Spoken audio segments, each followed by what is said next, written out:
बिस्मिल्लाहिर्रहमानिर्रहीम, अस्सलाम वालेकुम। मैं हूं फ़हीम अख्तर, एक नए व्लॉग के साथ हाजिर खिदमत हूं। नाजरीन, आज एक बार फिर पाकिस्तान तहरीक इंसाफ के कारकुनों ने इमरान खान की कॉल के ऊपर खौफ के जो बुत हैं वो तोड़ दिए हैं और मुल्क भर में जिस तरीके से तहरीक इंसाफ के कारकुनान ने रैलियां निकाली हैं उससे उनके जो मुखालफीन हैं वो खौफजदा हुए हैं। तो दूसरी जानिब पाकिस्तान पीपल्स पार्टी का जलसा आज लियाकत बाग रावलपिंडी के अंदर हुआ। बिलावल भुट्टो जरदारी ने खिताब किया, लेकिन यह जलसा भी शहबाज शरीफ साहब के जलसे की तरह नाकाम हुआ।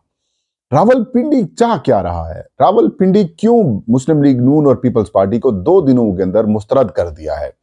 और दूसरी तरफ तहरीक इंसाफ ने रावलपिंडी के अंदर बढ़िया रैलियां भी निकाली और पुलिस एक बार फिर एक्सपोज हुई।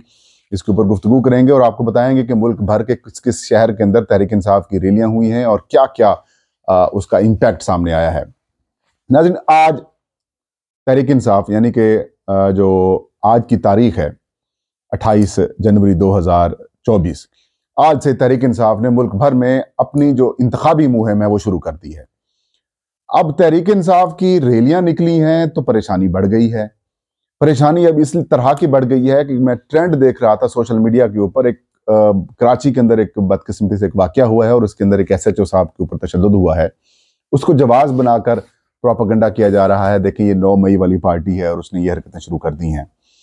अब PTI ने पूरे पाकिस्तान के अंदर रैलियां निकाली हैं, लोग बड़ी तादाद में बाहर निकले हैं क्योंकि इमरान खान ने अडयाला जेल से ये कहा था कि एतवार से तहरीक इंसाफ के तमाम कारकुनान जो हैं वो रैलियां निकालें और बाहर निकलें और अपनी इंतखाबी मुहिम जो है वो शुरू करें। और उम्मीदवारों को भी कहा कि वो बाहर निकलें। लोग आए, लोग निकले, लोग बड़ी तादाद में आए और बड़े बड़े शहरों के अंदर भी निकले, लाहौर, कराची, पिशावर। मतलब खैबर पख्तूनख्वा का तो आप वैसे भी माइनस कर देना। खैबर पख्तूनख्वा वाले तो पहले ही डिसाइड कर चुके हैं कि भाई PTI के अलावा तो हम किसी और को तो पसंद ही नहीं करते।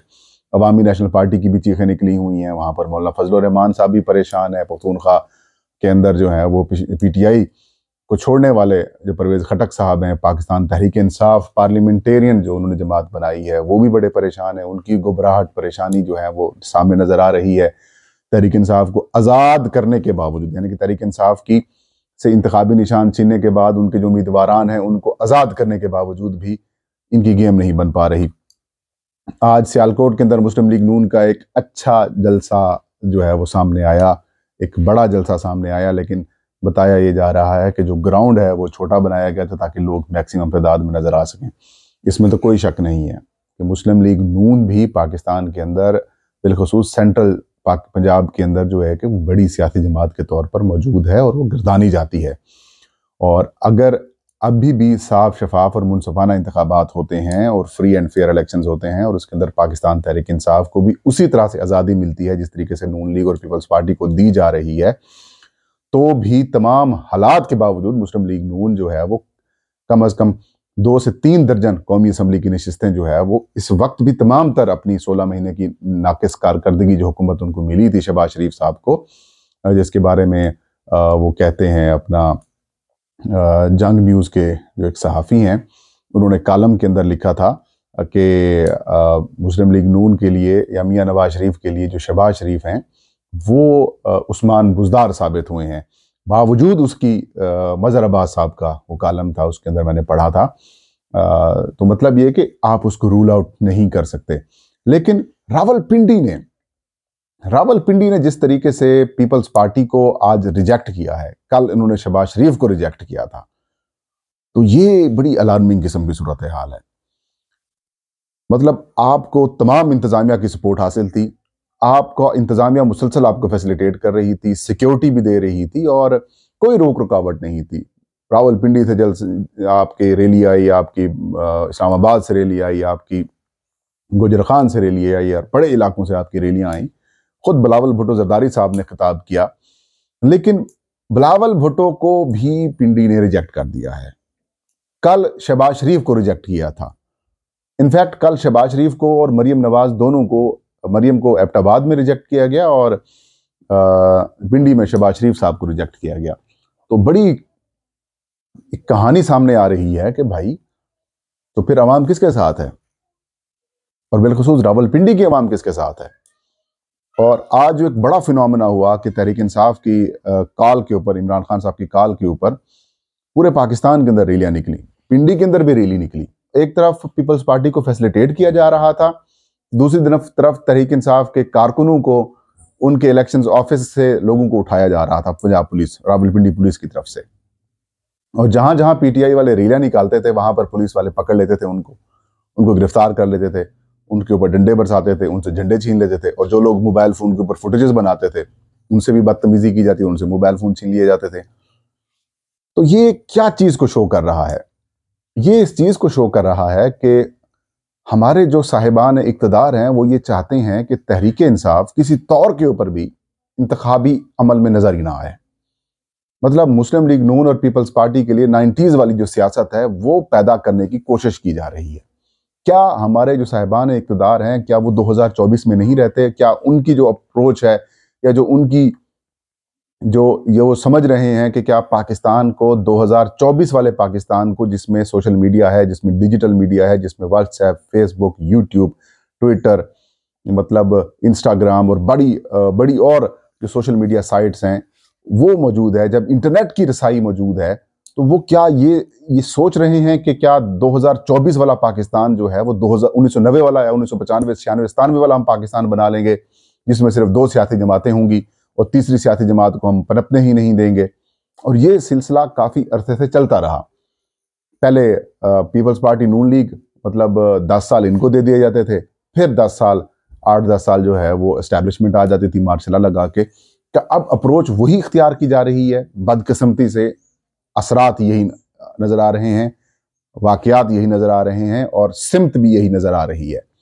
तो क्या ऐसी सूरत हाल के अंदर क्या अवाम इन सारी चीजों को कबूल कर लेंगे? तो इसका जवाब बिल्कुल नहीं है। अवाम, नाजरीन, बिल्कुल भी कबूल नहीं कर रहे। अवाम ने आज शो कर दिया है, खैबर पख्तूनख्वा हो, सिंध हो, बलूचिस्तान हो, पंजाब हो, इन तमाम सूबों के अंदर जो है वो बड़ी तादाद में लोगों ने ना सिर्फ इस फार्मूले को रिजेक्ट किया है बल्कि उन्होंने बड़ी तादाद में अपने आप की नुमाइंदगी भी शो की है कि हम यहाँ पर मौजूद हैं और हम करेंगे।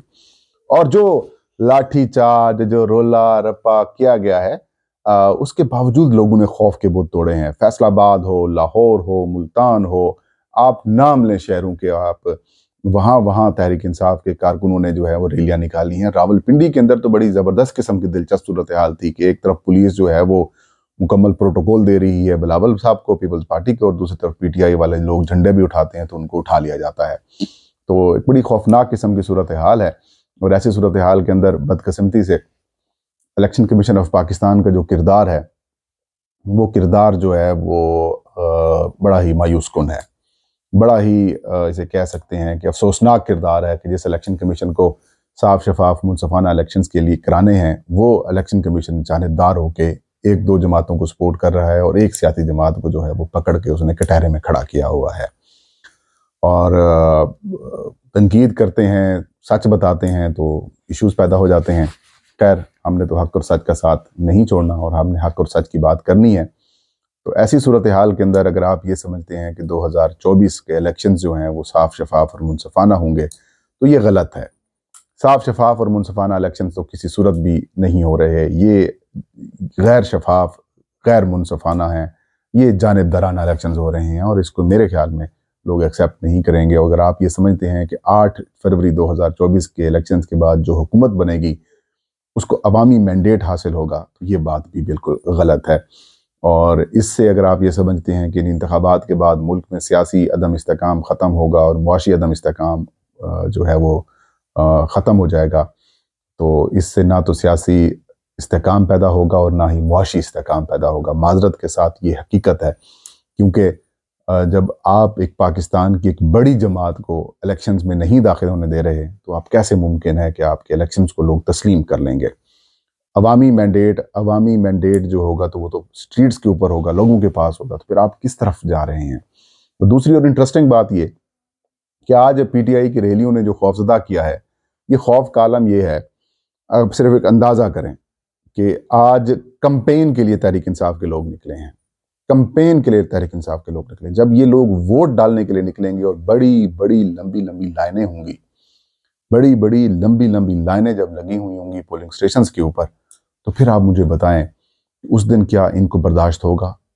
कतई नहीं बर्दाश्त होगा। मैं ये अल्लाह करे गलत हो मेरा अंदेशा कि 8 फरवरी वाले दिन के अंदर भी कोई ना कोई कार्रवाई जो है वो डाली जा सकती है, इलेक्शंस के प्रोसेस को खलल डालकर, रोला डालकर, एक जमात को टारगेट करके। और हो सकता है कि उस दिन पाकिस्तान के लिए बड़ा अजीबोगरीब और बड़ा खौफनाक दिन ना साबित हो जाए, क्योंकि जो रैलियां नहीं बर्दाश्त हो रही, अगर रैलियों वाले वोट के अंदर कन्वर्ट करके चले गए तो फिर तो इनसे कुछ किसी सूरत भी कुछ भी बर्दाश्त नहीं होगा। अल्लाह पाकिस्तान के ऊपर और हम सब के ऊपर रहम करे। ये था आज का वीलाग। फ़हीम अख्तर को इजाज़त दीजिए। अल्लाह हम सब का हामी नासिर हो।